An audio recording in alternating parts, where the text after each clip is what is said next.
across live to Amit Shah, who's addressing a rally in the valley. पहली बार इस क्षेत्र में आया हूं जब हेलीकॉप्टर से इस ओर निकला। ये पहाड़ियां, आसमान को छूने वाली पहाड़ियां और दुर्गम क्षेत्र, उसको देखकर मुझे लगा कि सुनील ने कहां मेरी सभा रख दी है। मगर भाइयों बहनों, इस विराट सभा में इतनी बड़ी जनसंख्या में आए हुए प्यारे भाइयों बहनों, माताओं और मेरे गुर्जर भाइयों को मेरा प्रणाम, नमस्कार। सबसे पहले मचेल माता के चरणों में शीश झुकाकर मैं प्रणाम करना चाहता हूं। आज मेरी बहुत इच्छा थी कि मां के दरबार में हाजिरी लगाकर आऊं, मगर तीसरी सभा भी रख दी रामबन में, हो नहीं पाया। मैं आज मां के चरणों में वादा कर कर जाता हूं, सुनील और हमारी बहन परिहार को जिता दीजिए, यहां मैं मां के चरणों में शीश झुकाने जरूर आऊंगा। ईश्वर पादर और नागसेनी की इस पवित्र भूमि ने कई सालों तक भारत को मजबूत रखने का, एक रखने का साहस भी दिखाया है, हौसला भी दिखाया है और इसके लिए बलिदान भी दिए। आज जम्मू कश्मीर का एक क्षेत्र अगर तिरंगे से सुशोभित है तो मैं इस भूमि के हमारे पूर्वजों को इसके लिए सत सत नमन करूंगा। भी तो हमने वो दिन भी देखे, विभाजन के दिन देखे, 90 में आतंकवाद के दिन देखे। चंद्रकांत शर्मा हो या परिहार बंधु हो, वो सभी ने कुर्बानियां दी। मैं आज इस क्षेत्र के शहीद सभी भाइयों को याद कर कर आपके बीच में वादा कर कर जाता हूं, आतंकवाद को इतना नीचे दफन करेंगे कि कभी बाहर ना। मैंने जानबूझ पर कहा था मेरी पहाड़ियों में सभा जरूर लगाना। अभी अभी 90 की तरह प्रयास हो रहे हैं यहां आतंकवाद को फिर से मजबूत करने के। एनसी कांग्रेस ने कुछ वादे भी ऐसे किए हैं, उनकी सरकार आएगी तो इन आतंकवादियों को छोड़ देंगे। मैं आज मां के स्थान के सामने आप लोगों को कहकर जाता हूं, ये नरेंद्र मोदी सरकार है, किसी की हिम्मत नहीं है भारत की भूमि पर आतंकवाद को फंसाना। हमने वीडीजी और एसपीओ के तंत्र को मजबूत करने का काम किया है।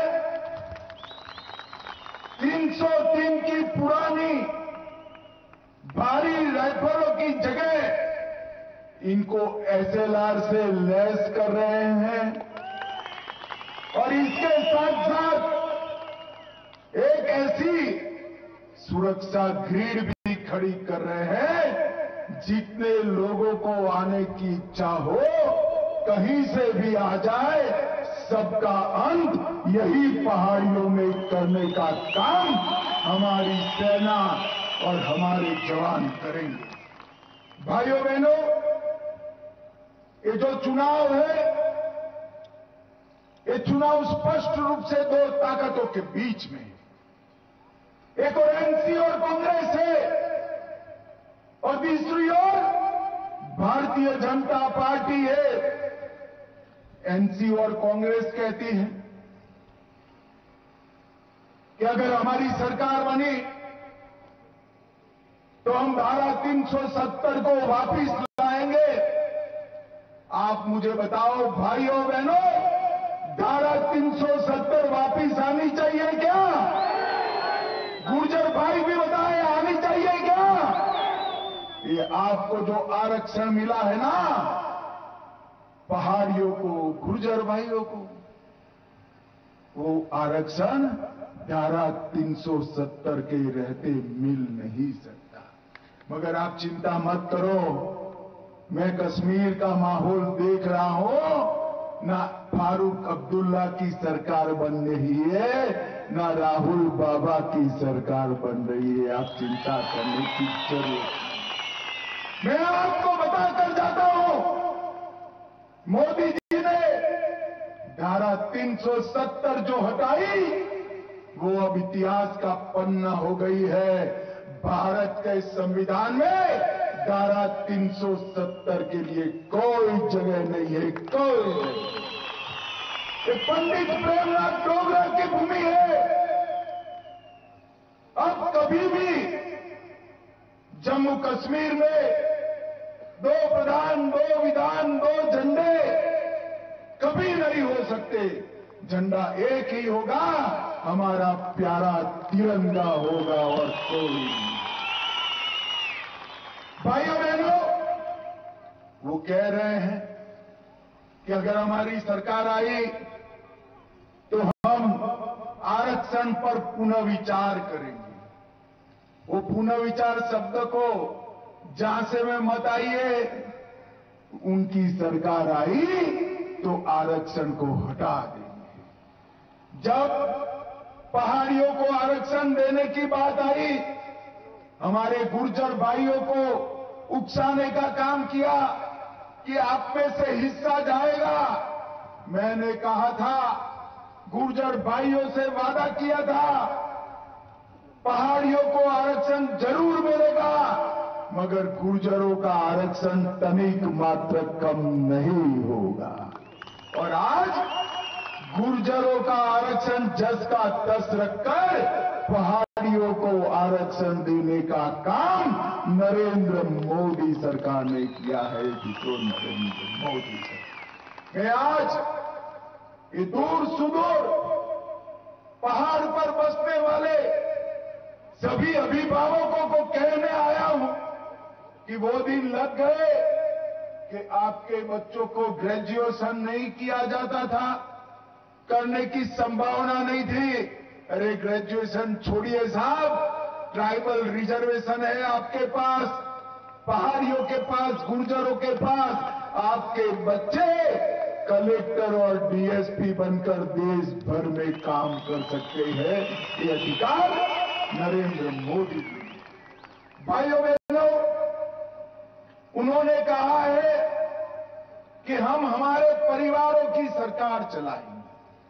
नरेंद्र मोदी जी ने ये 3 परिवारों का यहां जो परंपरा था, उसको समाप्त कर पंचायती राज प्रस्तापित किया।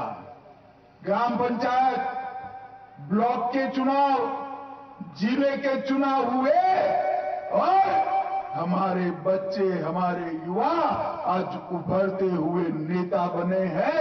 कल विधानसभा और लोकसभा में यहां का प्रतिनिधित्व करेंगे।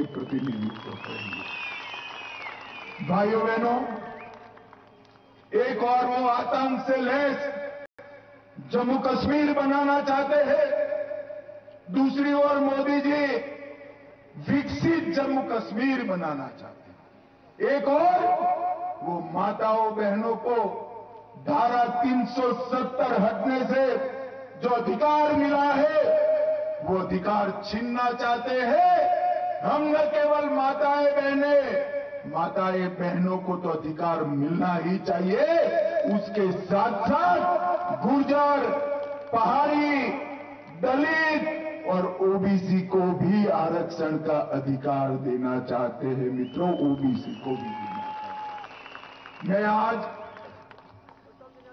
मेरे मित्रों और यहां के वरिष्ठ नेता सुनील शर्मा के लिए वोट मांगने आया हूं।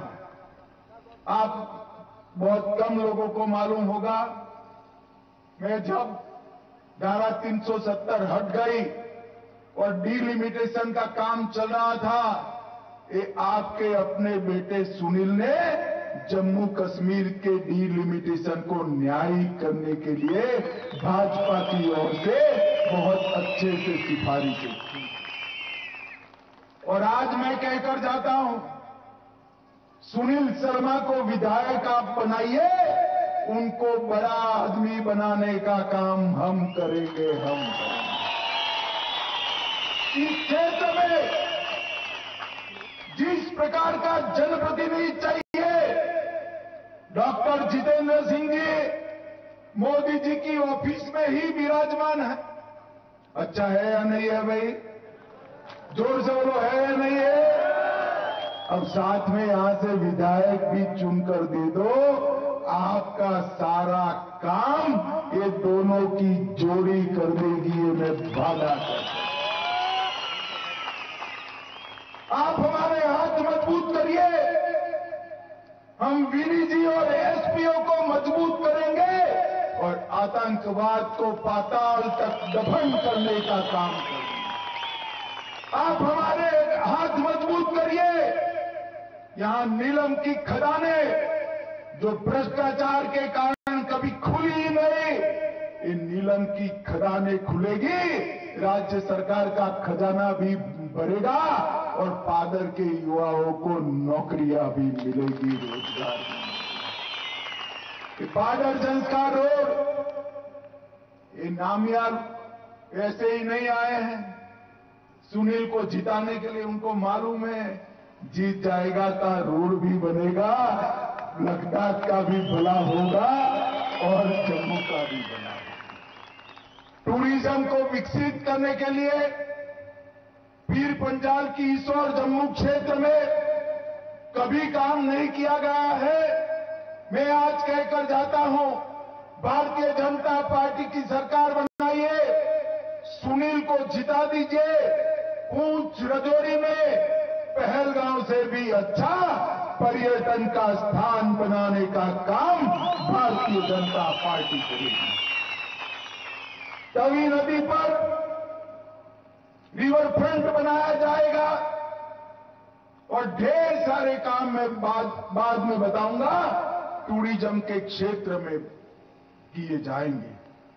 करथई का हाइड्रो प्रोजेक्ट आज तय मानकर चलिए, सुनील को जिता दीजिए। डॉक्टर साहब को जिताया है, 3 महीने के अंदर इसका काम हम शुरू करने का काम करेंगे। हमने पैरामिलिट्री फोर्सेस के अंदर रिजर्वेशन आरक्षण 3 प्रकार का किया है। एससी, एसटी और पहाड़ी क्षेत्रों के लोगों के लिए भी आरक्षण किया है। तो यहां के जो गुर्जर और पहाड़ी लोगों को जो आरक्षण मिला है, इसके अलावे सीमांत और पहाड़ी क्षेत्र के आरक्षण में भी आपको ज्यादा हिस्सा मिलेगा और पैरामिलिट्री फोर्सेस का यही पहाड़ियों से रिक्रूटमेंट करने का काम भी भारतीय जनता पार्टी करेगी। मित्रों, ये लोग 2 झंडे फिर से लाना चाहते हैं। पादर वाले बताए मुझे, आप सहमत हो क्या? अरे जोर से बोलो, सहमत हो क्या? 2 दरबार फिर से लाना चाहते हैं, सहमत है क्या? और 2 संविधान फिर से लाना चाहते हैं, आप सहमत है क्या? भाइयों और बहनों, एक कांग्रेस और नेशनल कॉन्फ्रेंस का गठबंधन ये हमेशा से आतंकवाद का पोषक रहा। जब जब घाटी में, जम्मू कश्मीर में कांग्रेस और नेशनल कॉन्फ्रेंस की सरकार आई, इसको आतंकवाद को बढ़ावा दिया है। याद करिए 90 के दशक को। मैं आज यहां से पूछना चाहता हूं फारूक अब्दुल्ला जी को, आप मुख्यमंत्री थे, राजीव गांधी के साथ समझौता कर चुन कर आए। जब हमारी पूरी कश्मीर घाटी, हमारी ये पहाड़ियां आतंकवाद से खून से लथपथ हो गई, आप कहां थे? कहां थे? आए तो पूछना जरूर। मैं बताता हूं, वो लंदन में गर्मियों का वैकेशन करने चल गए थे मित्रों, लंदन में गर्मियों का वैकेशन। जिन्होंने, जिस गठबंधन ने नेहरू परिवार, गांधी परिवार और अब्दुल्ला परिवार, जिन्होंने यहां पर आतंकवाद फैलाया, वो फिर से आपके आशीर्वाद लेना चाहते। उन्होंने जम्मू कश्मीर के महाराजा को न केवल अपमानित किया, उनके मृत्यु तक वापिस नहीं आने दिया। मुझे अभी किसी ने महाराजा करण सिंह के युवा दिनों का एक वीडियो भेजा है, जिसमें करण सिंह जी कहते हैं, मेरे पिताजी को जम्मू कश्मीर से निकाल दिया गया, आने नहीं दिया गया, और केवल उनकी अस्थियां जम्मू में वापिस आई, अस्थियां जम्मू में।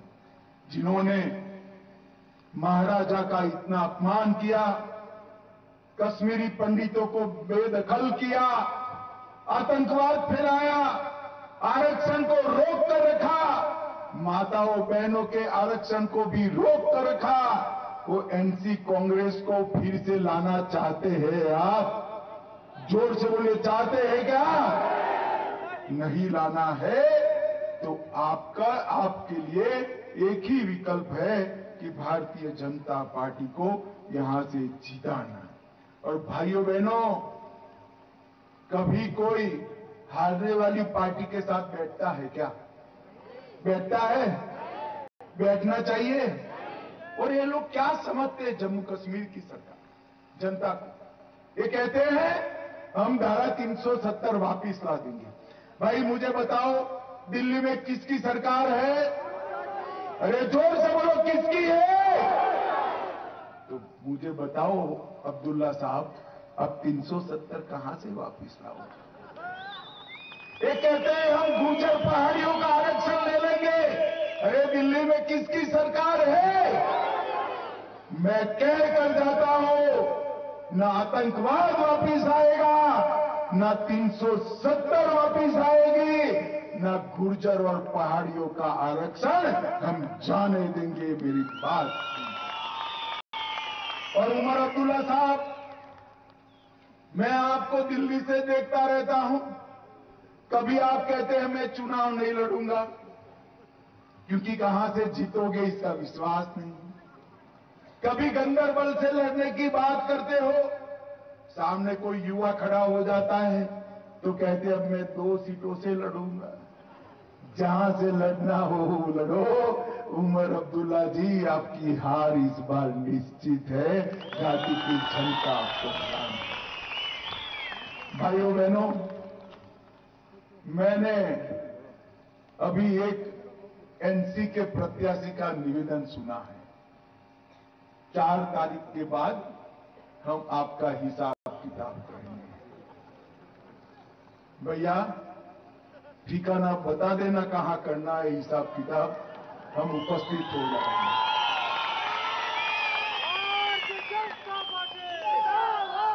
वो दिन लग गए जब आप